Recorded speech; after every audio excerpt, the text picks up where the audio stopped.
Hello everyone. Welcome back to STES, Science, Technology, Economy, Strategy 등을 고민하는 것입니다.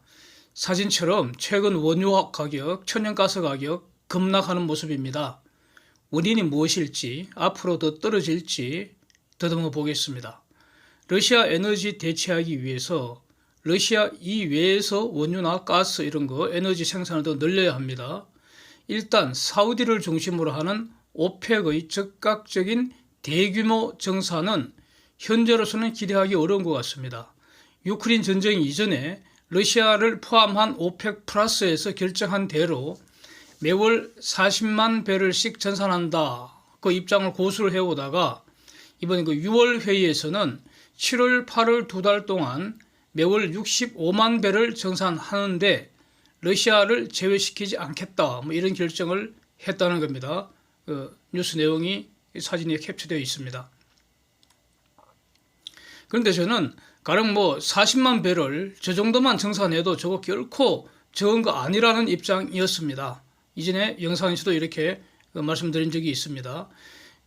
미국 에너지 정보청이 추정한 오펙의 잉여 생산량 surplus capacity 이게 22년 현재 300만 배럴 per day입니다. 6월 추정치입니다. 최근 것이죠. 300만 배럴 per day 저 의미가 뭐냐? 오펙이 결정만 하면은 매일 300만 배럴 정도를 시장에도 공급할 수 있다 이런 의미입니다. surplus capacity의 내용입니다. 의미입니다. 이 숫자가 21년에는 540만 배럴 per day였습니다. 즉 그동안 240만 배럴을 정산했기 때문이다. 저는 이렇게 해석을 합니다. 이것은 저희 해석입니다.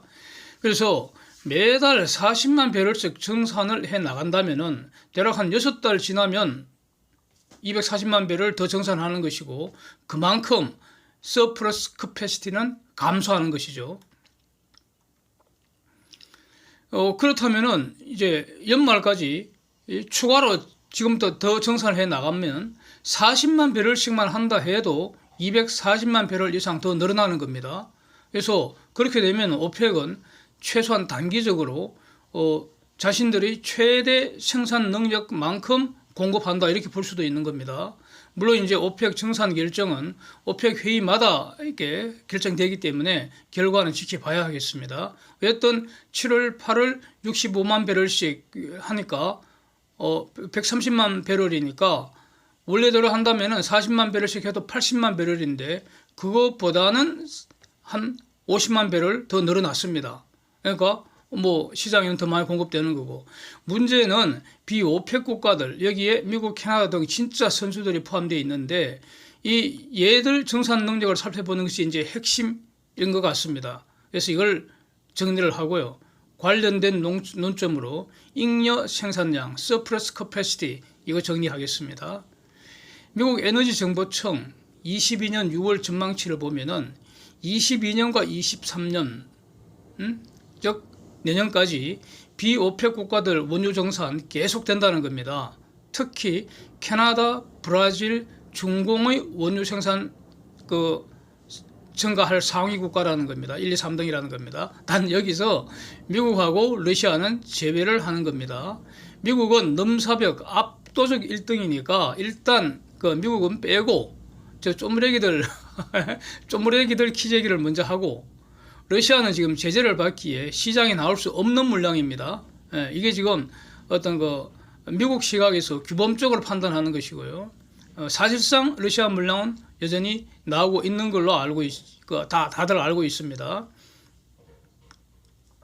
그러나 공식적으로는 시장에 나올 수 없는 러시아도 제외한다는 겁니다. 그래서 비오펙 국가들의 원유 정산 어느 정도인가 22년에 3% 증가한 하루 90만 배럴 규모로 늘어난다는 겁니다. 그래서 23년에는 2% 늘어나서 80만 배럴 per day 이 정도 더 늘어난다는 겁니다. 그래서 이게 어느 정도인가 21년에는 20만 배럴 per day 정산했다는 거니까 이거와 비교하면은 매우 많은 아주 대폭 증가한 숫자입니다. 그래서 금년과 내년에 걸쳐서 비오펙 국가들 원유 정산량이 다 합치면 한 170만 배럴 이렇게 공급이 더 늘어난다는 거죠.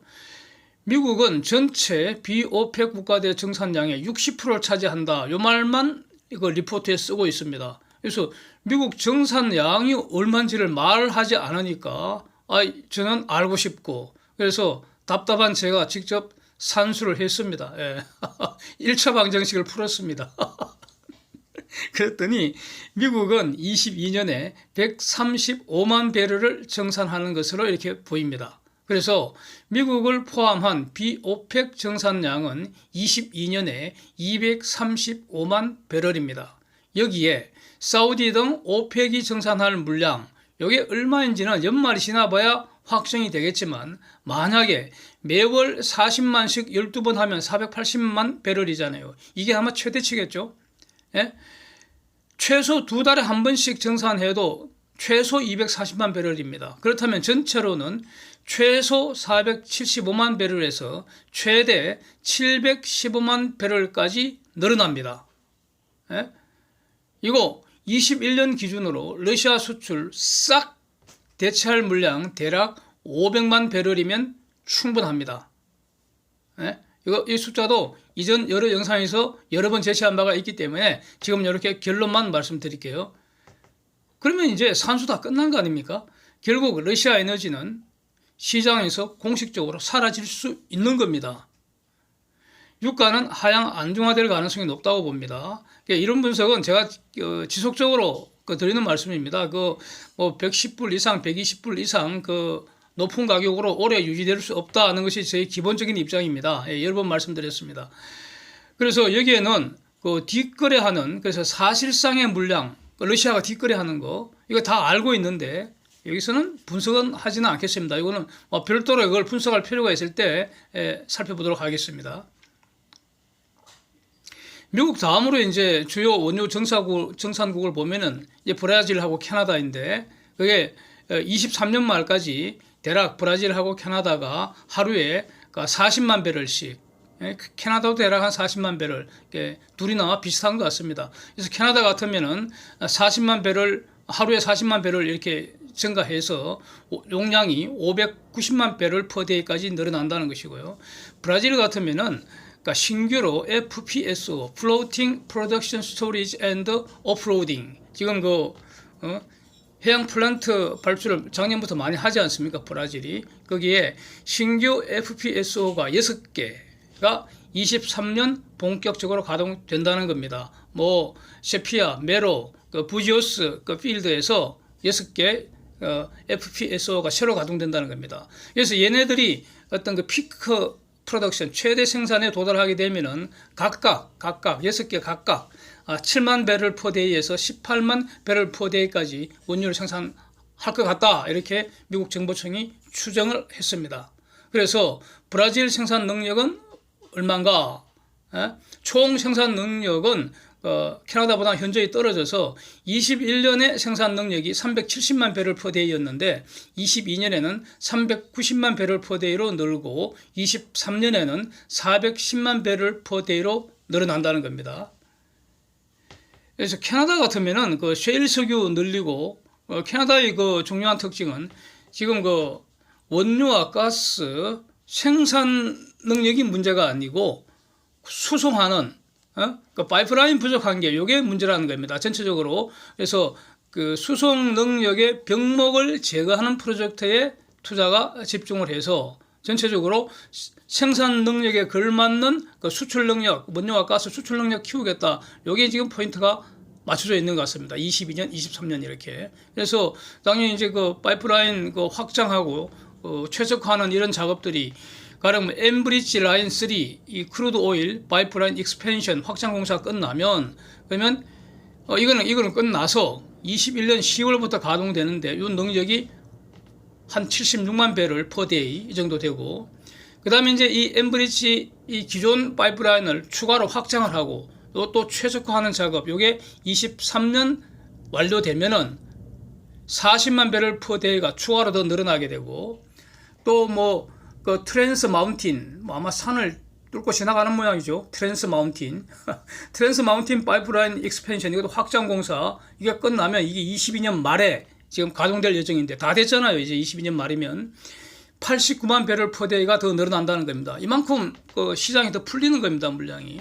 그래서 이 정도이고 쪼막손이죠. 중공은 쪼막손입니다. 원유 생산 21년에 13만 배럴 per day 늘었다는 건데 작년에 금년에는 한 17만 배럴 per day 조금 증가하고 23년에는 8만 배럴 per day 증가 이 정도로 좀 증가 속도가 둔화된다 이렇게 추정을 했습니다. 이 외에 이제 비오펙 국가 중에 지금 정산이 가능한 국가들 뭐 노르웨이, 아르헨티나, 카자흐스탄, 오만, 가이아나 등을 이쪽 얘기를 하고 있네요. 그래서 이거 관련해서 또 얼마 전에 살펴본 내용인데 미국의 오일 파이프라인 두 곳이 준공 가동돼 갖고 오일 수출량 대략 한 34만 불 per day. 예? 배럴 34만 배럴 per day 하루에 34만 배럴 증가한다는 이런 사실. 그 외에 또 추가로 한 두 곳의 오일 파이프라인 22년 말에 완공 예정이라는 사실 이런 것도 다시 한번 여기서 상기하겠습니다. 이제 서플러스 캐패시티라는 아주 중요한 개념, 잉여 생산량 또는 뭐 예비 용량 요 얘기 아주 중요한 개념인 것 같아서 정리하겠습니다. 네. 가령 전력은 생산한 만큼 바로 소비를 해야 하고요. 또는 수요하는 만큼 즉각 공급을 할 수 있어야 합니다. 전력은. 그래서 최대 수요를 능가하는 공급 능력, 이걸 예비 전력이라고 말을 하고 이 예비 전력을 최대 수요로 나눈 값이 바로 전력 예비율입니다. 그리고 지금 어저께 뉴스에 뭐 전력 예비율이 10% 밑으로 내려갔다고 이제 비상이라고 이런 뉴스가 나오기 시작했습니다. 항상 한국 같으면은 한여름에 전력 예비율이 뭐 어떨 때는 5%대 이렇게 나온 적도 있었죠. 그건 뭐 완전 초비상이죠. 그래갖고 문박이가 탈원전 한다더니 갑자기 또 원전 가동하고 그랬지 않습니까? 작년입니까? 뭐 1년 전입니까? 2년 전입니까? 그랬죠. 예. 예. 빨리 처리해야 되는데 말이죠. 예. 그래서 이와 비슷한 개념으로 이제 원유도 부족하면은 파동 나고 경제가 멍들거나 부사지고 그래서 이렇게 되기 때문에 만약에 원유 수요가 갑자기 급증하는 그런 경우를 대비해서 이 서플러스 캐패시티라는 이 개념을 이 능력을 확보를 해야 한다는 겁니다. 가령 유정 한두 곳이 사고가 나면은 그러면 사고 유정이 생산하는 원유를 다른 곳에서 어느 정도로 대체할 수 있는가? 또 가령 최근에 러시아 원유를 아웃시켜 버렸으니까 그러면은 러시아가 생산하던 원유를 다른 곳에서 더 생산할 수 있어야 하잖아요. 이런 걸 판단할 수 있는 능력이 서플러스 캐패시티라는 겁니다. 잉여 생산량 또는 예비 생산량 뭐 이런 여러 가지 말로 할 수 있겠는데 서플러스 캐패시티라는 말을 그냥 공식적으로 쓰겠습니다. 그러면은 이게 EIA 미국 정보청이 디파인 하기를 필요하다고 판단할 때 30일 이내에 즉각 시장에 공급할 수 있고 그 다음에 적어도 90일 이상 그 정도 공급량을 유지할 수 있는 설비, 용량 이거를 서플러스 캐패시티라고 해서 미국 같으면 아주 오랫동안 그 데이터를 가지고 있는 것 같습니다. 그 표가 있습니다. 표 보시면 됩니다. 그래서 이제 제목이 말이죠. 22년에 글로벌 서플러스 캐패시티가 21년에 절반으로 감소했다는 게 이런 제목으로 보고서가 올라와서 있길래 이거 엄청 놀랍죠. 이거 뭐 큰일 났잖아요. 서플러스 캐패시티가 절반으로 뚝 떨어졌다면은 정말 시급했습니다. 자세히 봤더니 저처럼 놀라지 말라고 일단 결론부터 좋은 소식입니다. 예. 왜 좋은지 이제 설명드릴게요. 예. 그래서 22년 5월 기준으로 비오펙 국가들의 서플러스 캐패시티가 21년보다도 무려 80% 감소했다는 것인데 즉 21년에는 140만 배럴 per day였는데 지금은 20%만 남아갖고 28만 배럴 per day로 줄었다는 거죠. 네? 왜 이런가? 140만 배럴 per day의 60%가 러시아 물량인데 22년에는 러시아는 제외시켰다는 겁니다. 서플러스 캐패시티에서. 러시아는 제재배되니까. 당연하지 않습니까? 러시아를 제외하는 게. 왠고하니 서플러스 캐패시티 말은 필요할 때 즉각 생산해서 시장에 공급할 수 있는 양을 파악하는 것인데 아니, 러시아는 제재를 받아서 시장에서 아웃시키기로 했잖아. 시장에서 제외하기로 쫓아내기로 했는데 그걸 러시아를 저기 집어넣으면 안 되죠. 예, 논리 모순입니다. 그래서 제외한다는 겁니다. 지극히 당연한 것 같습니다. 예, 그래서 가령 뭐 그 어떤 유정이 고장이 났다든가 아니면 그 원유 생산 국가에서 큰 사회적 혼란이 일어나서 단기간에 저 어떤 게 생산 결정할 수 없겠다 그러면은 서플러스 커패시티에서 제외한다는 겁니다. 이렇게 이제 바로 적법하게, 예? 정당하게, 예? 그러니까 필요시 즉각 생산해서 시장에 공급할 수 있는 능력, 그게 이제 서플러스 커패시티입니다. 이렇게 그러니까 뭐 지금 그 위에서 봤듯이 기본적으로 러시아를 제외하더라도 단기적으로 이 단기라는 거 에너지 시장은 뭐 10년 이상 넘어가야지 장기라고 할 수 있고요. 1년, 2년 정도는 단기라고 보는 거죠. 단기에 러시아를 아웃시킬 수 있고 그다음에 더 이상 더 필요하면은 또 이제 그 유정 추가로 개발하면 되는 것이죠. 개발하면 됩니다. 세상에 기름은 충분하다고 저는 봅니다. 기름도 그렇고 가스도 그렇고. 그래서 이렇게 위에서 본 것처럼 지금 그 단기에 이 러시아를 아웃시킬 수 있을 만큼 대체할 수 있을 만큼 원유 정산 가능하기 때문에 그러면 오일값은 앞으로 하향 안정화될 거다. 그래서 에너지가가 물가에 기여하는 정도도 앞으로 더 완화될 거다. 뭐 이런 정도 뭐 좋은 소식인 것 같습니다. Thanks for watching. See you next.